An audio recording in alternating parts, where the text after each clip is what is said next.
लाडकी बहीण योजनेसारखी अतिशय चांगली योजना महाराष्ट्र राज्य सरकारने जरी आणलेली असली तरी गेल्या काही वर्षांपासून राज्यामध्ये ज्या विविध योजना सुरू आहेत त्या योजनेचा निधी दिला जातोय का हा प्रश्न देखील आता निर्माण होत आहे। त्याचे झाले असे की मुक्ताईनगर तालुक्यातील लाभार्थ्यांना ज्यामध्ये घरकुलाचे लाभार्थी आहेत या लाभार्थ्यांना गेल्या 6 महिन्यांपासून अक्षरशः निधी हा मिळालेला नाही। सुरुवातीचा पहिला हप्ता जो असतो 15,000 रुपयांचा तो लाभार्थींना हप्ता मिळाल्यानंतर तब्बल 6 महिन्यापर्यंत दुसरा हप्ता काय अजून काहीही पैसे न मिळाल्यामुळे अक्षरशः या लोकांना पावसाळ्यामध्ये आपले घरं तोडून पहिला हप्ता मिळाल्यानंतर यांनी घरं तोडली। घरं तोडल्यानंतर भाड्याच्या घरात काही गेले, काही पाल ठोकून राहिले, काही शेजारीच पत्रे वगैरे टाकून त्या ठिकाणी राहत आहेत।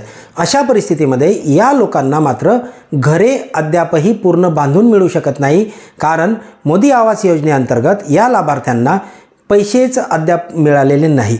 या कारणामुळे कुऱ्हानगरीचे लोकनियुक्त सरपंच डॉक्टर BC महाजन यांनी लाभार्थी व परिसरातील सर्व व तालुक्यातील सरपंच आणि विविध कार्यकारी सोसायटी व सर्व सहकार क्षेत्रातील नागरिकांना सोबत घेऊन लाभार्थींसहित आज मुक्ताईनगर पंचायत समिती कार्यालयासमोर उपोषण उभारलेले आहे। बघूया आपण डॉक्टर BC महाजन यांचं उपोषण, आंदोलन आणि 15 ऑगस्टला त्यांनी दिलेला इशारा या संदर्भातली ही बातमी।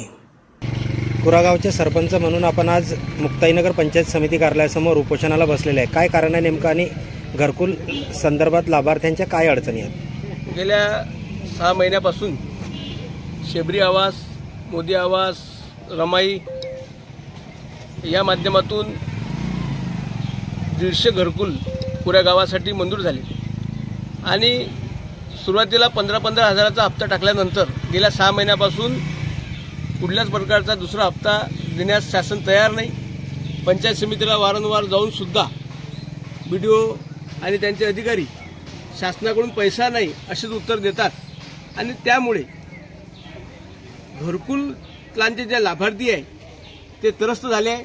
अनेकांचे घरं पाडून उघड्यावर आहे, कोणाचे ओटे झाले आहे, कोणाची लिंटर लेवल झाली आहे आणि त्यामुळे ऐन पावसाळ्यात ते बेघर झालेले आहे। म्हणजे घर देण्याऐवजी त्यांना शासनाने बेघर केलेलं आहे आणि त्यामुळे आज हा उपोषणाचा पवित्रा लाभार्थ्यांसह ग्रामपंचायतच्या सर्व पदाधिकाऱ्यांनी आम्ही तो घेतलाय। किती महिन्यांपासून तरी घरकुलाचे हप्ते मिळालेले नाही आणि किती हप्ते मिळाले आतापर्यंत? फक्त एकच हप्ता 15-15 हजाराचा मिळाला आणि त्यानंतर दुसरा हप्ता, तिसरा हप्ता हे हप्ते अद्यापपर्यंत मिळालेले नाही।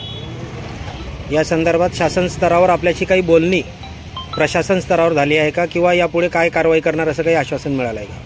गेल्या 11 जुलैला आम्ही पहिलं निवेदन गट विकास अधिकारी यांना दिलं आणि त्यात उपोषणाचा इशारा दिला। तर गेल्या 1.5 महिन्यापासून 2 महिन्यापासून जर निवेदन देऊन सुद्धा कुठल्याच प्रकारची निवेदनाची दखल या अधिकाऱ्यांनी घेतली नाही आणि त्यानंतर 8 तारखेला आम्ही पुन्हा उपोषणाचा इशारा दिला आणि रितसर 12 तारखेला आज आपण या ठिकाणी उपोषणाला बसलेलो आहे आणि यानंतर जर अजूनही जर शासनाने दखल घेतली नाही तर आमरण उपोषणाला आम्ही 15 ऑगस्टला या ठिकाणी आणखी पुन्हा बसणार आहोत। मी डॉक्टर साहेबाकडे 5 खेप गेलो, मी का मग हप्ता पडला काय नाही, मग आले बा पैसे आले तर डॉक्टर साहेब म्हणत बा मी माझ्या देखत फोन लावला पण तरी गेल्यावर तर पैसेच नाही बँकेत। किती महिन्यापासून?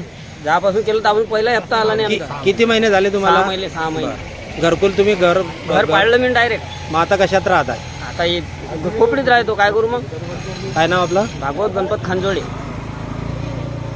मी देवदास रामकृष्ण गोंड।